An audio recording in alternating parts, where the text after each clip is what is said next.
ግቢ ውስጥ የታሰረ ውሻ አለ።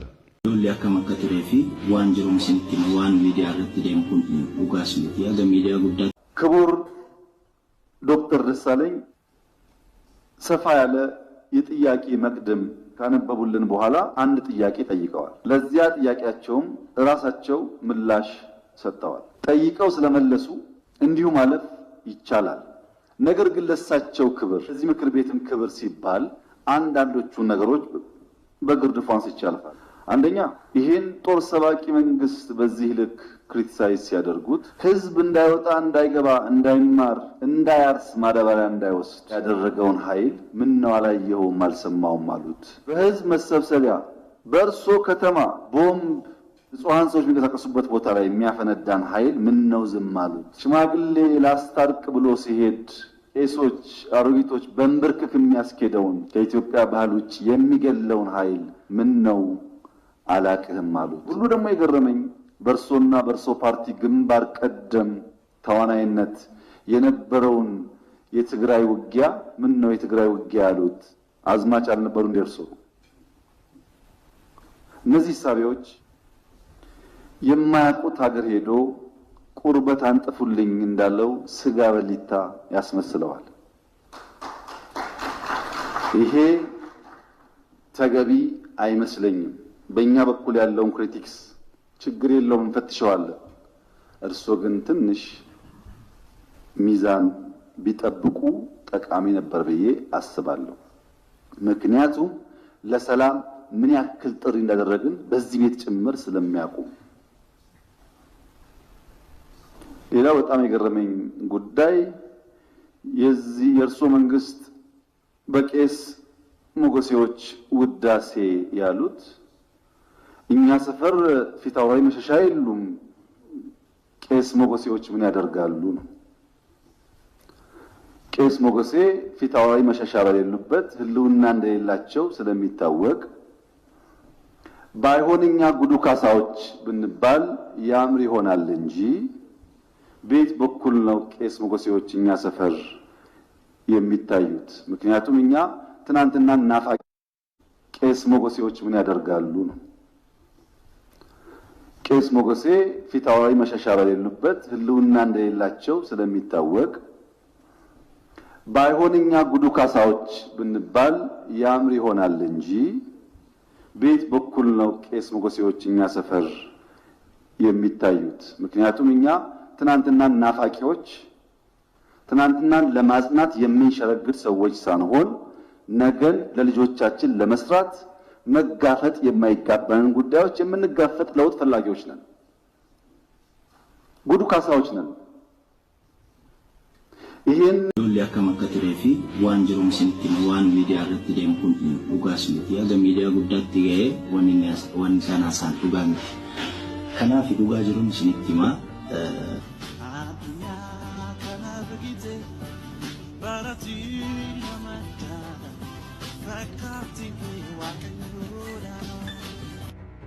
yeroorraa yerootti torbaanii fi ji'uma ji'aan gochoota suukanneessoo shamarran irratti raawwatu if cinatti argina. waan dhalti namaa arkuufuu dhaga'uun hin mallefaa jechuudha.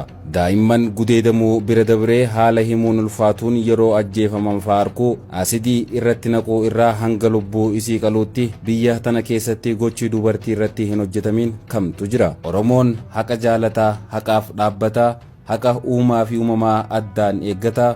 kuni duudhaa fi qajeeltoo sirna gadaa kan ganama qananii addunyaa erga duutee har'a guyyaan 10 guutee jira. dubbiin du'a qananii addunyaa dhimma qorannoo qaama seeraan qabamee jiru ta'us artistoonni Oromoo garuu haqa intala Oromoo kichuu akkaataa isheef hin malleen lubbuu ofii qaalii dhabde kana falmuu keessatti qooda fudhachuu qabu malee callisuun sirriidha miti. haqni ishee akka ba'uuf sagalee ta'uun artistoota hunda irraa kan eegamu ta'us tarii akkuma keenya miira naasuu keessa galanii waan dubbatan wallaaluun ta'a. tarii ammoo akkuma jaanii dubbatan dhabuun callisan ta'a. yookaan ammoo dhimma kana keessa galuu gatii hin barbaanneef dhiisan ta'a. garuu hanga ammaatti artistiin Oromoo warri gurra guddaa qabu tokko rakkoon isaa gadi bahee haqni qananii haa ba'u, justice for qananii addunyaa, haqni isii akka hin dhokonne jedhee sagalee ta'eef yookaan taafii jiru miidiyaa kanarratti mul'achaa hin jiru. Kuni ammoo tahuu hin mallee waan tahuu qabuus miti.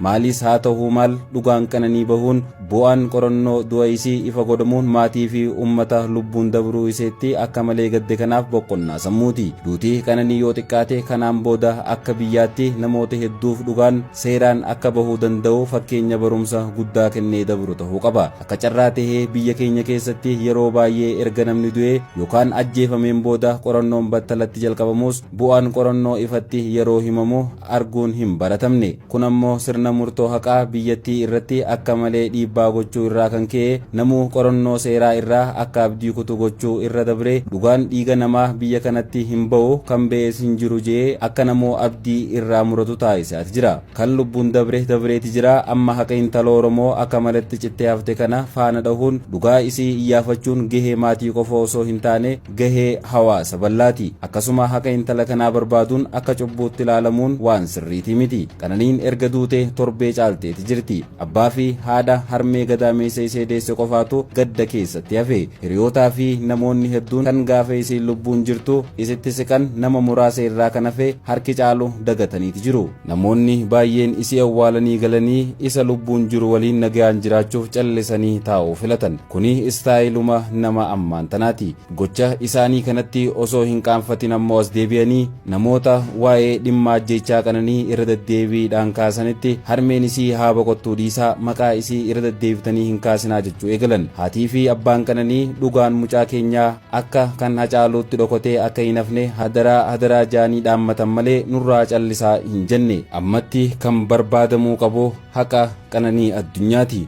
Oromoon haqa jaalataa, haqaaf dhaabbata, haqa uumaa fi uumamaa addaan eeggata. Kuni duudhaa fi qajeeltoo sirna gadaa isa ganamaati. Namoonni qananiin haqa argachuu qabdi yeroo jaamu Andu'aalam waan jibbituu fi keessattuu dubartoonni yeroo dubbatan jaalattee waan dideef yookaan ammoo jaalattee waan dhabdeef jecha warreen haqa qananii gaafatan saalfachiisuudhaaf fi of keessa deebisuudhaaf yeroo yaalan ni mul'ata. Andu'aalam abukaattoo qaba, qabeenya qaba, carraa qulqullummaa isaa falmachuu fi ibsachuutis qaba. Dhugaa qabaannaan dhugaa isaatu bilisa isa baasa. Qananiin garuu wilii kaatee haqa ishee himachuu hin dandeessu. Jaalladha. Nagaa ishee hawaa waan qabuun bakka guddaa kaa'uu barbaada. Ulfina guddaa kennuufii barbaada. Qananii hedduu jaalladha. Uumamni ilma namaa kun baay'ee kan nama dhibu walxaxaa fi dhoksaa hedduu kan of keessaa qabudha. Dhalli namaa hamma millee cimaa ta'us dogongorri irraa hin dhabamu. Sababni isaa immoo dhalli namaa sooftiweera miira jaamu waan of keessaa qabuufi.